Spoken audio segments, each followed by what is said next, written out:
Hi, Grace Point, and welcome to today's service. We're the Stuckies from Greenville, South Carolina. I'm Kevin.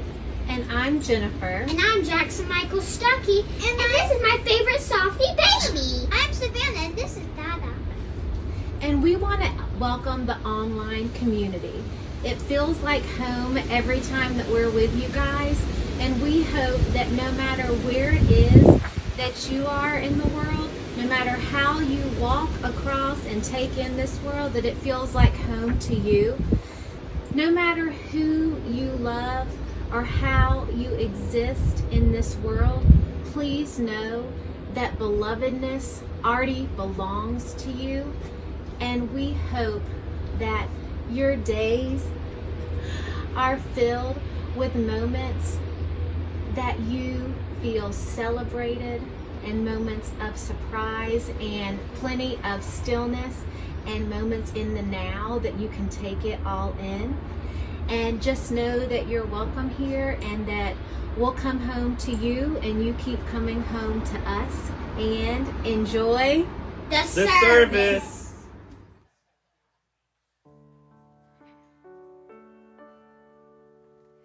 Let there be peace, peace to every nation.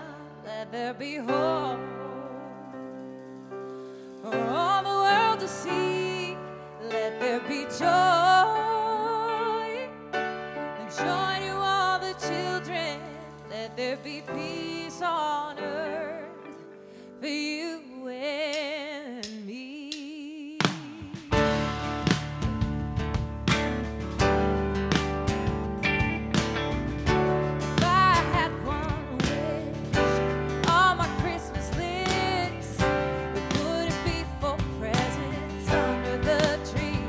There'll be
happy that you're here. Let's take a minute, maybe like meet somebody new, talk to somebody that you already know and you want everybody to think that you're talking to somebody new so that nobody talks to you because you're an introvert.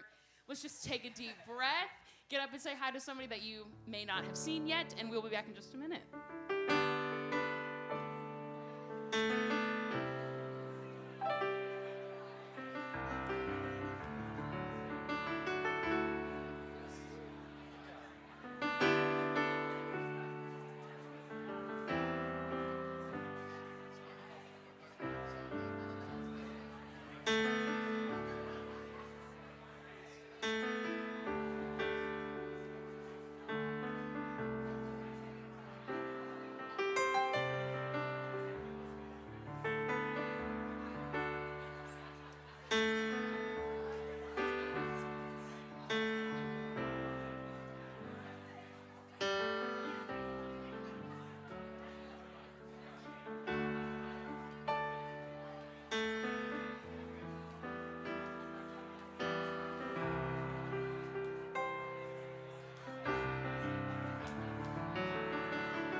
Good morning, Grace Point. Good morning, Grace Point. I'm so glad to be with you all. Welcome to everybody in the room. Welcome to everybody online. I am Hunter. My pronouns are she, hers, and I'm excited that it's Advent and that we are together. So I've got a few announcements for us. The first one is that if you are a parent of an infant or a baby, we now have a changing table back in the kids' room. Very important. Keep that in mind. Yeah. Huge. Thank you. Yes, I did nothing, but I'll take it. The second thing is that if you are a college-aged person and you want to find a way to meet some more people at Grace Point, find community, become best friends, there is going to be a college-aged lunch today at Dicey's in Wedgwood, Houston. Anybody is welcome, and if you have questions, you can talk to Bradley and Audrey about it. They're over here waving their hands, so all are welcome to join in on that fun. Okay, also, for all of us, if you're looking for more ways to get connected here at Grace Point, we have lots of opportunities coming up, and everything, as always, is on the QR code. You can scan it on your screen or on the table and get lots of good information there. You can always do the connection card if you haven't yet to sign up for the newsletter. All this info is going there as well. So last week, we kicked off our Advent book study, and if you want to join, you are still so welcome. You can read the book, or you don't have to, and it is meeting Wednesday night on Zoom. You can scan the QR code for more information for that link. And then also, we have an exciting festive event coming up. We are going ice skating, fun for the whole family, at the Centennial Sportsplex on Saturday, December 10th at 11 a.m. Yes, for ice skating. More info's in the newsletter, all that good stuff. It is sure to be a fun time. Also, in festive news, we have our Grace Point holiday party coming up on December 18th. It'll be from 6 to 9 p.m. We will have live music, special food, photo ops with Santa. It's going to be at Diskin Cider, which is dog-friendly, family-friendly, got all sorts of beverages and food, and we're going to have the whole place to ourselves. So that's going to be a fun time. If you're looking to celebrate and meet some folks, that is a great place to do it. Okay, and lastly, we have our Christmas Eve gathering is coming up. It's going to be on Christmas Eve at 4 p.m., and you can scan the QR code for more information on all of that. And last but not least, as 2022 comes to a close, we are planning so much fun, great stuff for 2023, just to continue doing this work of Grace Point, which is to create a safe and affirming and transformative community. And all of that work is made possible by you all being here and engaging, and also by your financial support. So if you are already partnered financially with Grace Point, thank you from the bottom of our heart. This would not exist without you. And if you still want to partner with Grace Point in that way, there are lots of ways that you can give. You can text Grace Point to 7797. You can go to gracepoint.net/give. You can, once again, scan the QR code, or you can even Venmo us at GracePointTN. All of that works. We are so glad you are here, guys.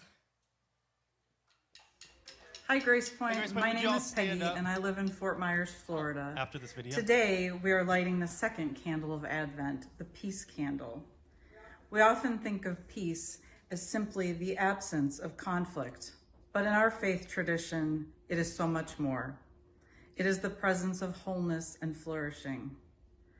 Frederick Buechner wrote, "Your life and my life flow into each other as wave flows into wave. And unless there is peace and joy and freedom for you, there can be no peace or joy or freedom for me."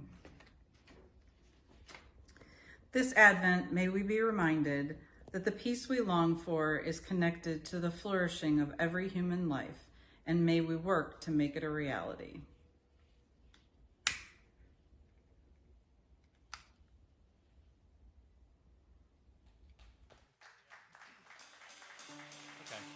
Now you know what to do. You can stand up. Sing the song if you know it. Sing it loudly back at me, please, if you can.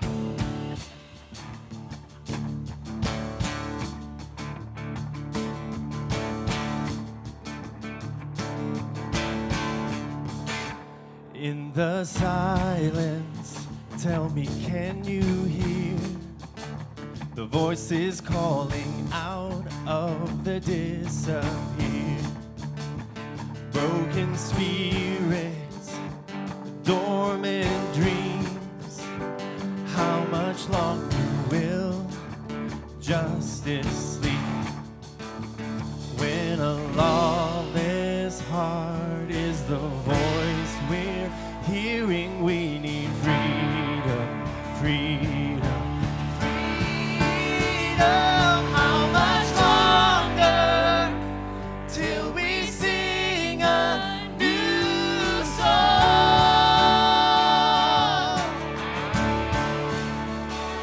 How much longer till we sing a new song?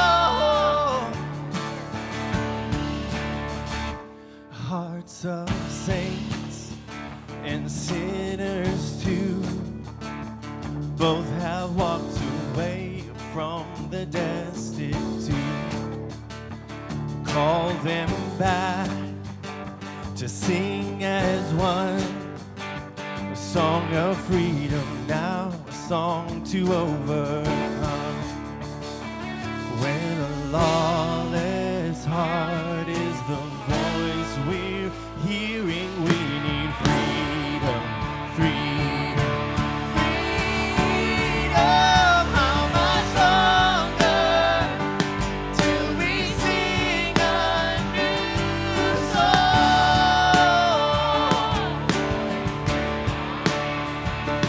How much longer till we sing a new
It means relaxing, calm, You don't want to relax. You don't want to be peaceful.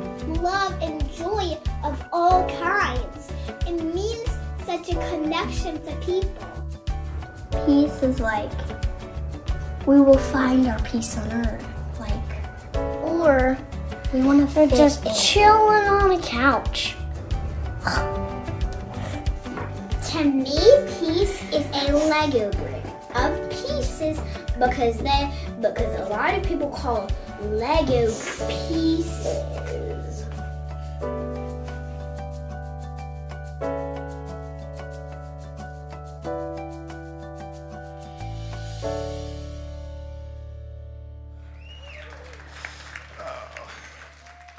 Hi, Grace Point.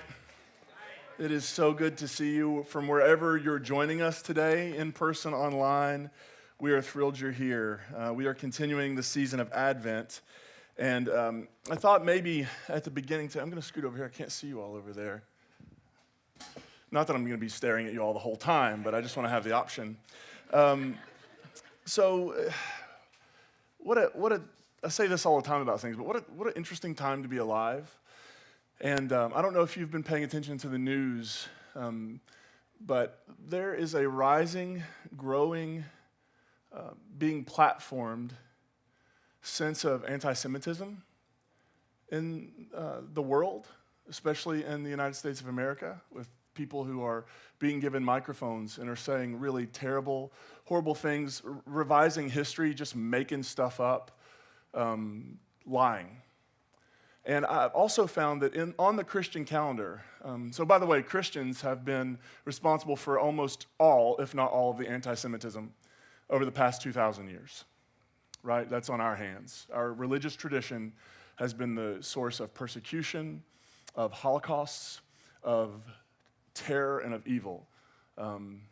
And so I think it's important for us to name that on the Christian calendar, there are two seasons when this really can get ratcheted up. One is Christmas, and the other is Easter, because we have not been taught to tell our story, our understanding of the Jesus story, without telling it through the lens of anti-Semitism. And I think it's really important for us to reframe that. Because if you can't tell the story of Jesus, who, by the way, was thoroughly through and through Jewish, if you can't tell the story of Jesus without becoming anti-Semitic, then just don't tell it, because it's not the Jesus story anyway. There are explicit ways and implicit ways this happens. For example, even among progressive liberal Christians, sometimes I'll hear this depiction of the Bible like this. Well, you know, the Old Testament is God is sort of cranky and willing to, kill people and do all sorts of bad stuff. But in the New Testament, Jesus comes along and God just has a much better disposition. God's way nicer in the New Testament. Jesus sort of flipped the switch from the angry God to the loving God. What that reveals is we just haven't actually read the Bible well. Because what you'll find in the Hebrew Scriptures, what we Christians often call the Old Testament, are portraits of God who is faithful and loving and compassionate, a God who longs to hold her people like a mother holds and comforts her young. We find a God who liberates the oppressed, a God who stands against injustice, a God who longs for human flourishing for every person. You also find images of God where God is violent in the Hebrew Scriptures. But guess what? That's true in the New Testament too. If you've never read the book of Acts, there's a story in there about a couple named Ananias and Sapphira who die. God kills them because they didn't give enough to the church offering.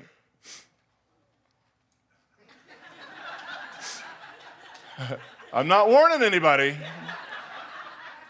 But look, that's in the, if you wonder, go to the book of Revelation and you will find, and we're going to get into this a little later because I think sometimes we misread parts of that, but you'll find a Jesus who is willing to make folks bleed at times. And so we just need to name that the picture of God in the Bible is complicated and complex because human beings are complicated and complex. The picture of God in the Bible changes over time because human beings' understanding of God changed over time. And it's still happening. Are you with me? And so I think preachers and churches all over, of all stripes in the United States this morning and around the world, should be talking about this. And we should be naming anti-Semitism for the evil it is. And we should also be calling it out when it's accidental in compassionate, kind ways. Because sometimes I don't think that many of the people who are saying some of the stuff in churches about the Old Testament and the New Testament, I don't think they're raging anti-Semites. I think they're people who just have not been given language or a lens through which to see the Bible that isn't tainted with 2,000 years of Christian anti-Semitism. And so my hope is that what you're getting at Grace Point will give you the ability, empower you to be able to read the Bible differently. And I would say differently, not in the sense that, well, we don't like what it says, so we're going to change it, but actually going back to maybe how closer to the first communities who produced the text might have understood it. Because I promise you, the writer of the Gospel of John, for example, who was Jewish, was not being anti-Semitic. But when you give anti-Semitic people the text of John, they're going to use it for anti-Semitism.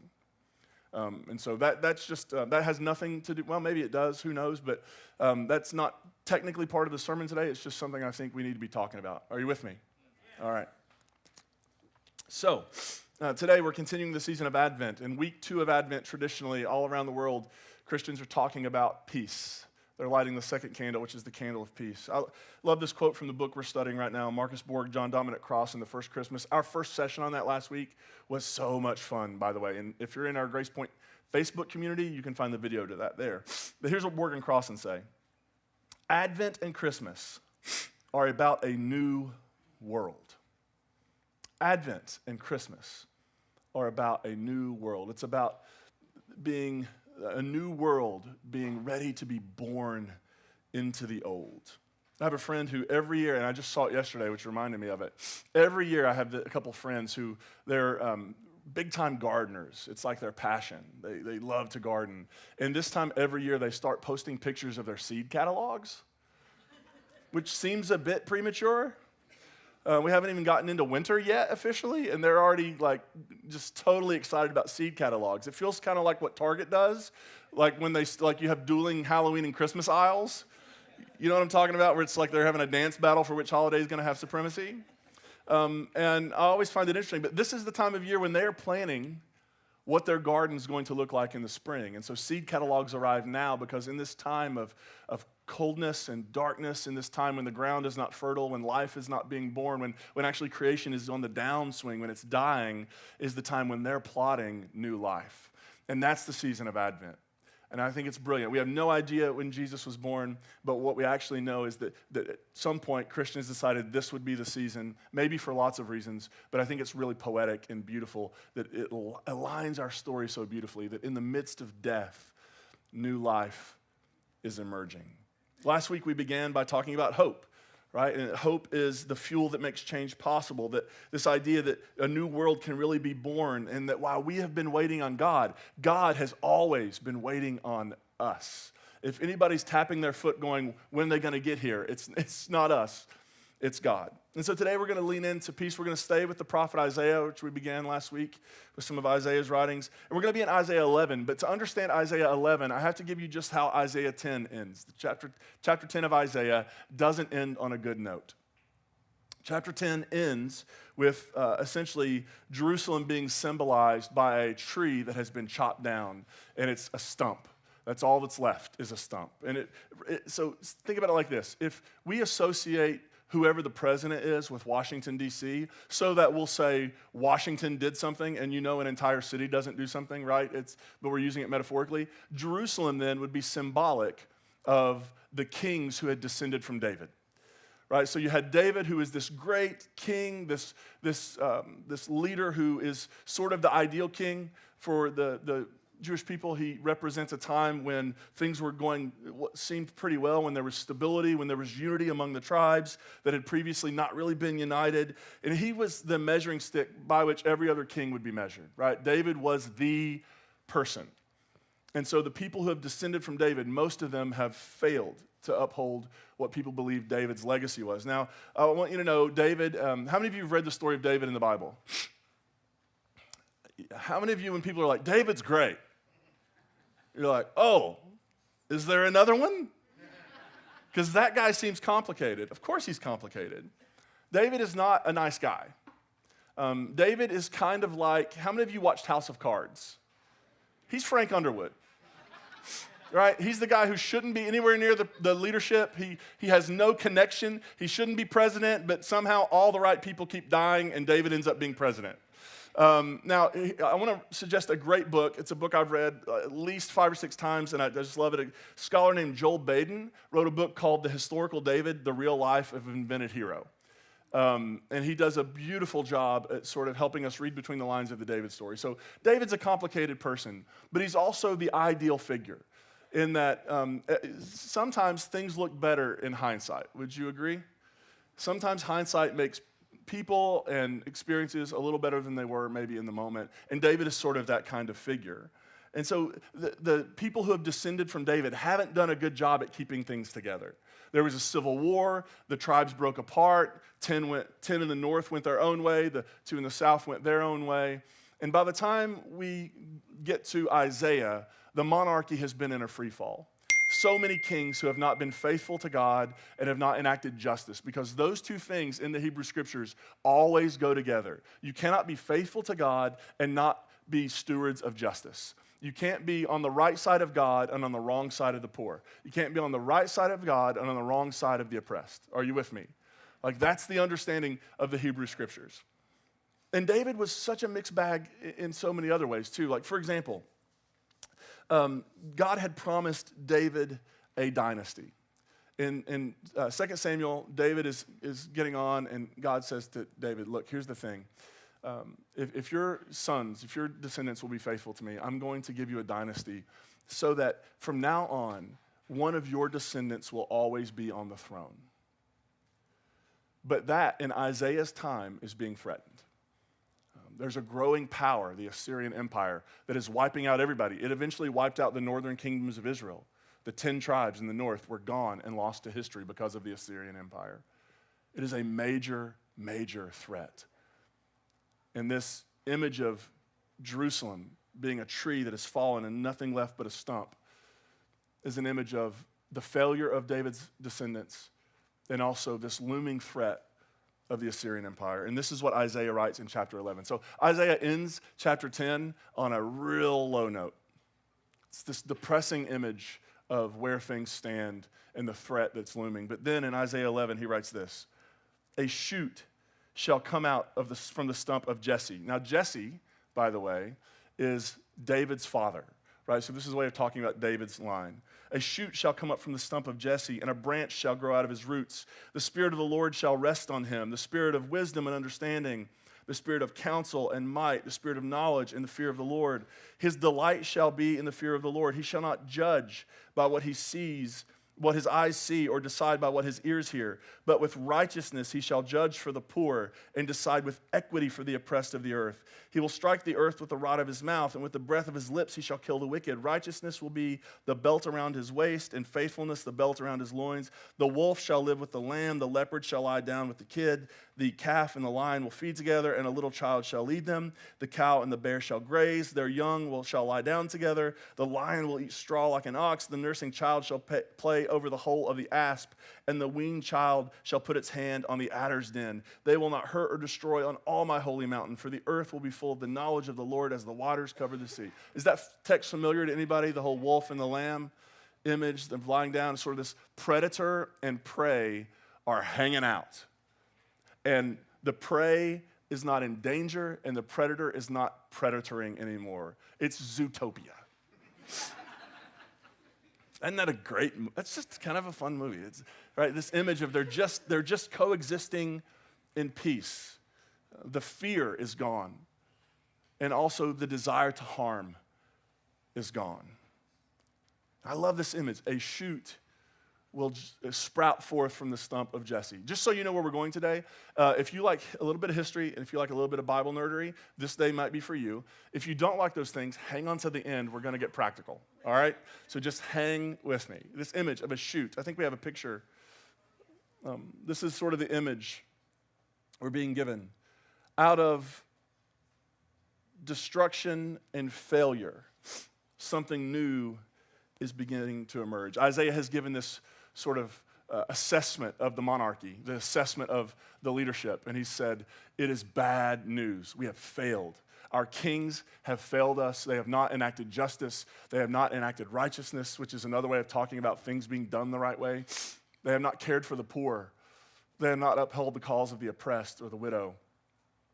And it's bad news. But not so fast. Because it's possible that God will raise up for us a new leader, one who will do all of those things. In the aftermath of failure, someone will show up to rescue us. Someone will show up and lead us faithfully. Someone will show up and care about the things God cares about. We are threatened. The promise is being threatened. The promise that we would always have a Davidic leader is being threatened. Our hope is hanging on by threads. And yet, there's still hope. A new leader, empowered by the Spirit, will emerge onto the scene. And to say it's a shoot from the stump of Jesse is a way of saying there's a future David coming. Our greatest days aren't behind us. Perhaps even our greatest leaders aren't behind us. But there are others who are coming. A new leader will come and restore the glory and stability that we've lost. A new leader will come and be empowered by the Spirit to enact justice. I love what Walter Brueggemann says in his commentary on this chapter. And he says it so beautifully and so flowery. I'm not even going to try to translate it. I'm just going to read you his bit on this. This familiar and eloquent passage of promise begins with a stump, a terminated plant from which nothing can grow. The context is a deep failure of the Davidic dynasty, the one that had carried the hopes of Judah. The deep failure assumed here could be in a crisis of Ahaz or Hezekiah, these Judah kings. Or it could possibly refer to the exile of the 6th century. We're not told. Either way, Judah's Davidic hopes are spent. And now, in the face of that spent hope, the poet asserts a new generativity with a sprout, unnamed and unidentified, but a faint sign of life, growth, and possibility. This promissory oracle thus articulates the coming of a new royal figure in a time who will positively enact all that is best in royal power, all that the Davidic kings heretofore had failed to accomplish. Imagine, it's all falling apart. And then somebody steps up to the plate, and they do so to enact justice and compassion and mercy. You can see why, for the people who had the experience of Jesus in their lifetimes, that their experience of Jesus led them to reimagine what this would look like. Actually, one of the names for Jesus that he gets called, one of the titles placed on him, at least in the Gospels, is this idea of Son of David. Right, here's an example. In Mark chapter 10, Mark writes, they came to Jericho. And as Jesus and his disciples and a large crowd were leaving Jericho, Bartimaeus, son of Timaeus, and I just have to stop, for Bible nerds, I just have to say this. Bartimaeus in Hebrew actually means son of Timaeus. Mark is assuming we don't know it. So he's like, hey, by the way, those of you who don't speak or read, here's what you need to know. A blind beggar was sitting by the roadside. When he heard that it was Jesus of Nazareth, he began to shout out and say, Jesus, son of David, have mercy on me. Many sternly ordered him to be quiet, but he cried out even more loudly, Son of David, have mercy on me. Why would they try to silence him? Because Son of David is a title that has a certain amount of treasonous weight to it. If Caesar rules the world and you're calling somebody else Son of David, what does that mean? It means you're asserting somebody else should be in charge. And Bartimaeus here, what's powerful, this story functions metaphorically, because if you pay attention to what Mark's doing in his gospel, you have Bartimaeus here who can't see physically, but he actually sees. And Jesus is surrounded by people who can see him physically, but they totally don't get it. Every time he does something, they're like, I don't get it. When he says it, they're like, I don't get it. And Bartimaeus is going, that right there, that guy, Son of David. By the way, do you see why in the Gospels, Matthew and Luke, especially Luke has this understanding that Jesus is known as Jesus of Nazareth, not the rock band. You're talking about a village. And Jesus is known as Jesus of Nazareth because guess where Jesus likely was from? Nazareth. But according to tradition, where is Messiah going to be born? Bethlehem, right? Luke wants us to see, Matthew also wants us to see Jesus as the Son of David and all the implications that means. So when the first Christians, or they weren't Christian, but we call them that, when they went back, these Jesus followers went back to their text and began to reimagine it, they saw text like this and were like, Jesus is the sprout from the stump of Jesse. Jesus is the one who is leading us in a different way. To put it another way, Jesus is the new David, David 2.0. But interestingly, Jesus is nothing like David. He's the new David in that he's going, in their estimation, he's leading the people in a certain path, and yet he's really not like David. Did you know David, in 1 Chronicles, we have this story recounted to us where David wanted to build the temple. He wanted to build God a house where they could centralize their religious practice. And God actually says to David, I know you want to build a temple for me, but your hands have too much blood on them. You can't build the temple because you're a person of blood. You have achieved everything you've achieved by causing other human beings to suffer. And you can't build the temple. David had too much blood on his hands. And Jesus emerges as the new David with no blood on his hands. Actually, quite the opposite. Rather than cause people to suffer, Jesus was willing to suffer. Rather than to make someone bleed, Jesus was willing to bleed. Jesus was the non-violent David, leading people in a path not of harming those who disagreed with him, but a path of seeking peace on earth. Great preacher Fred Craddock said, many people are so obsessed with the second coming because deep down they were really disappointed with the first one. You ever heard anybody say this? The first time, Jesus came like a lamb, and they crucified him. But the second time, he's coming like a lion. Anybody heard that before? And what's the implication? The first time he was willing to bleed, the second time he's going to make people bleed. Right? The first time he was meek and mild and kind, and the second time he's going to have realized that didn't work out so well, and he's going to be willing to use violence to get the job done. Can you think about how little imagination that is? This idea that for God to right the world, God has to use violence. Does that seem divine to you? Like, just imagine you're God. Lots of us act like we are anyway. Let's just imagine for just a minute we are. The best you've got up your sleeve for the world is, gosh, it's tough down there. People are hurting each other. There's a lot of pain and suffering, a lot of people who are starving to death, people who are being harmed. I've got to fix this, so I'm just going to go do more of that. Really? You're God, and that's the best you can come up with. That really, to me, sounds like a human solution being wrapped in divine language. And what's so powerful about the beginning of the book of Revelation, there's this scene where people take this language from, where the writer is sad because no one is deemed worthy to open these scrolls. I'm not going to get into it. Don't want to ruin your Christmas.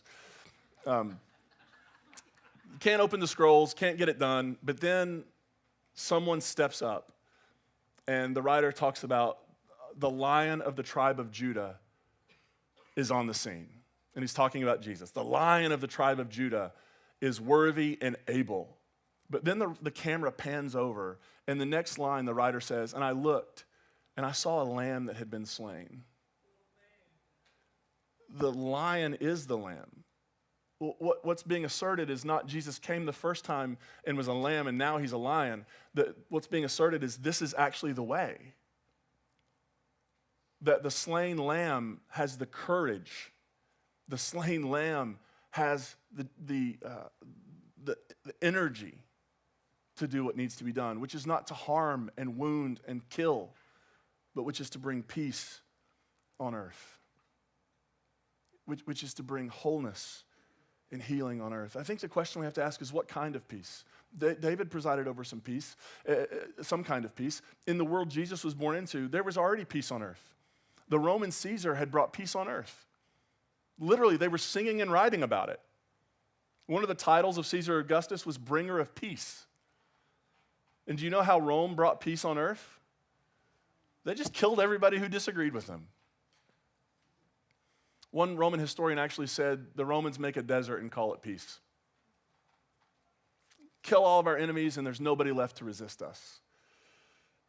And really the question of Advent is what kind of peace does the world need? Does the world need peace through victory? Isn't that the best way to get peace in our mind? Isn't that maybe the most fulfilling way to get peace when you just beat everybody else around you?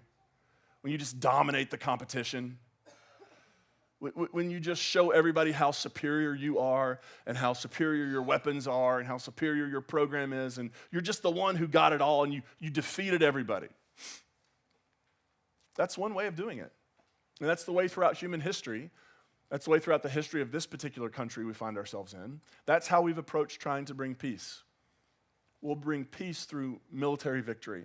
We'll bring peace through violence.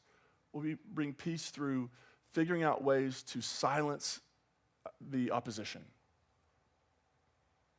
And yet the way of Jesus is about peace through justice.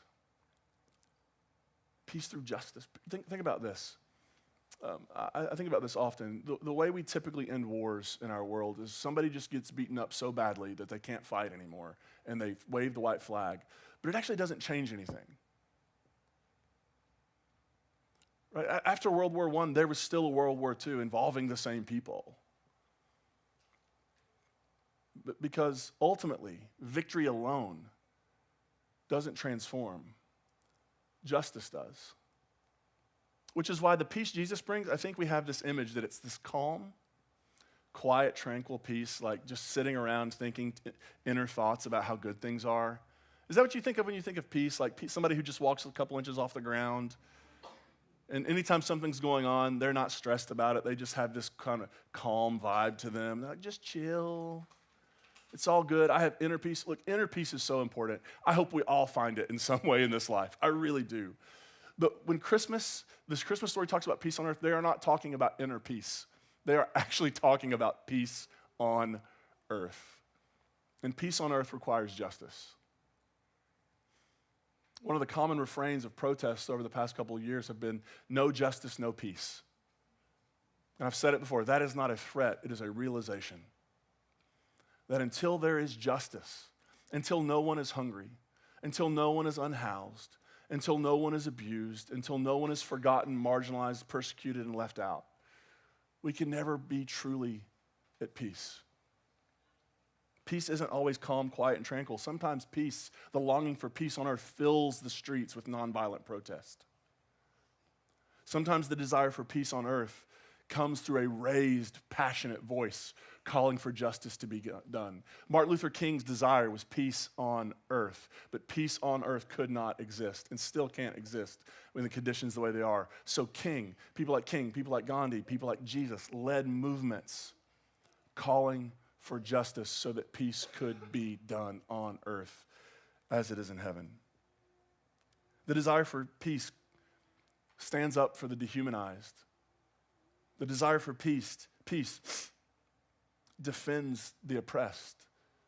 The desire for peace doesn't just sit back and focus on our own inner life. The desire for peace spills out into the world and asks, what can be done to make the world a more just place so that peace can finally exist? Peace calls the oppressors to stop oppressing, but more than that, to become people who realize why being oppressors is wrong. Peace is ultimately about transformation of everything and everybody.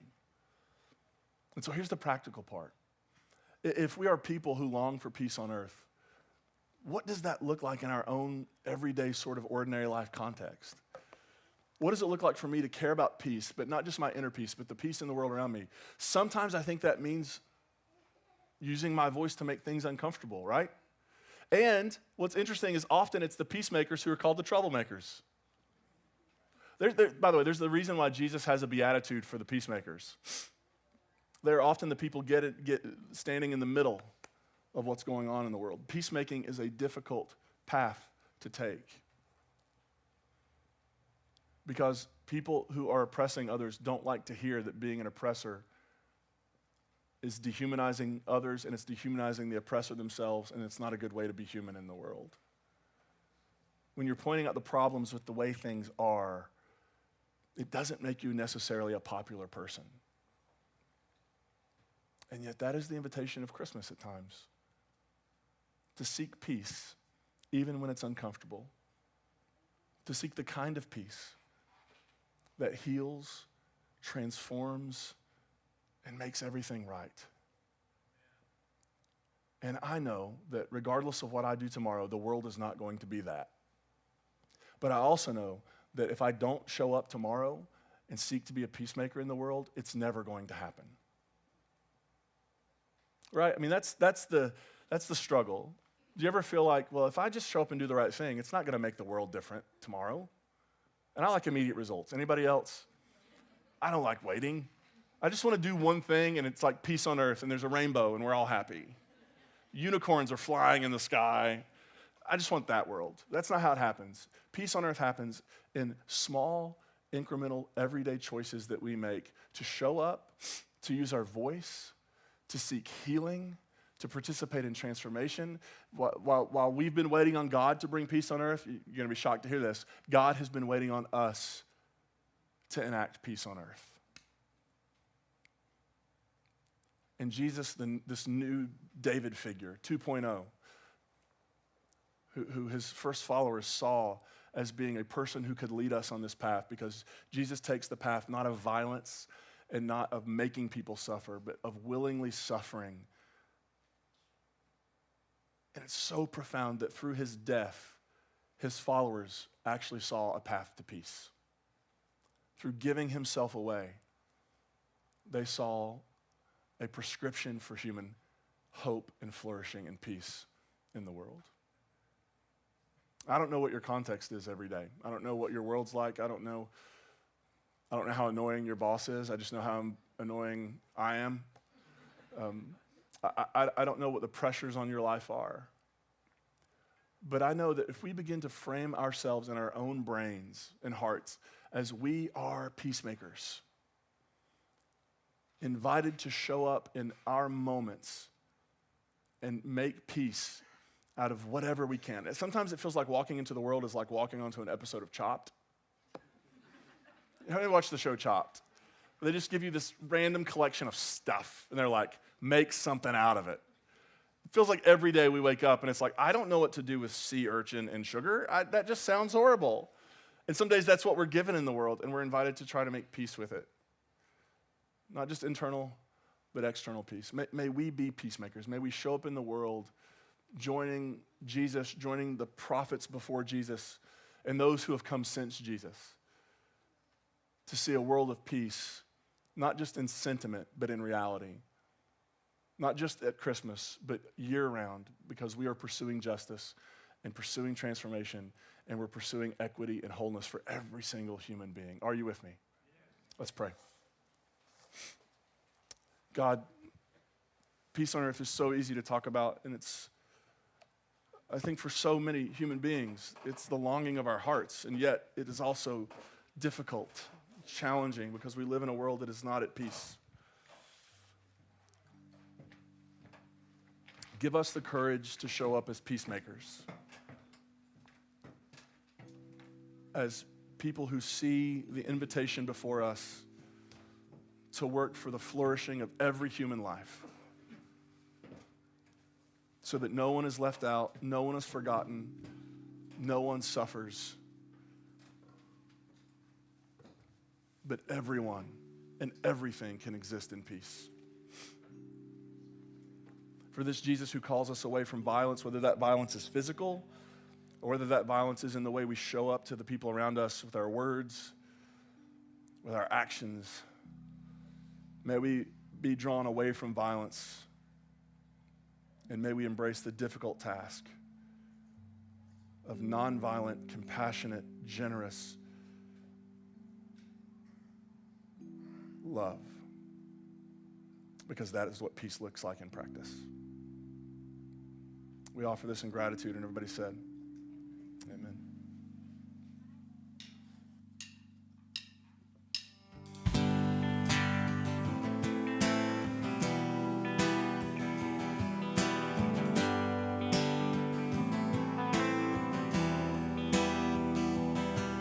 I heard the bells on Christmas Day. They're old familiar carols play, and wild and sweet the words repeat of peace on earth, goodwill to all.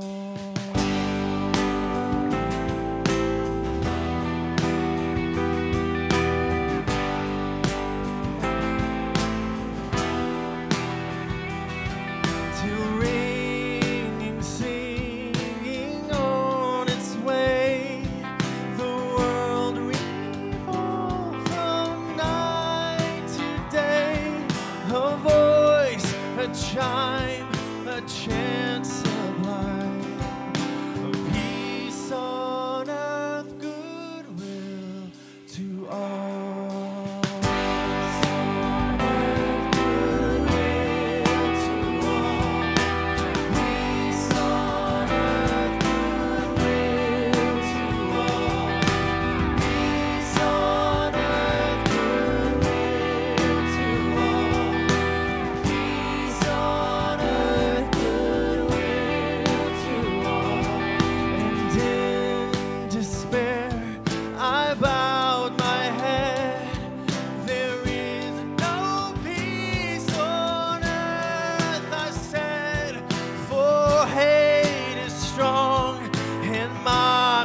Song of peace on earth, goodwill to all.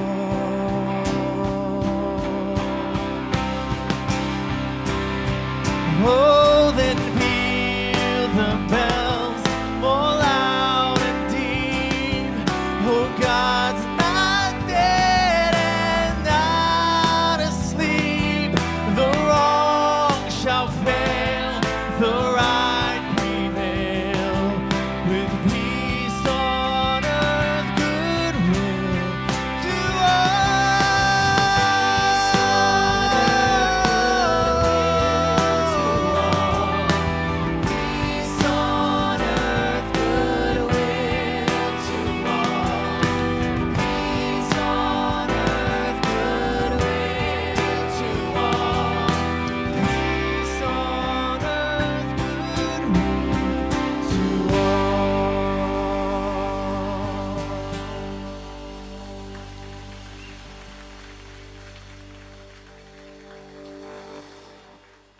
everybody who's here in the room, if you could hang out for just a few minutes after service, help us put up the chairs and the tables back where they go. We would so appreciate it.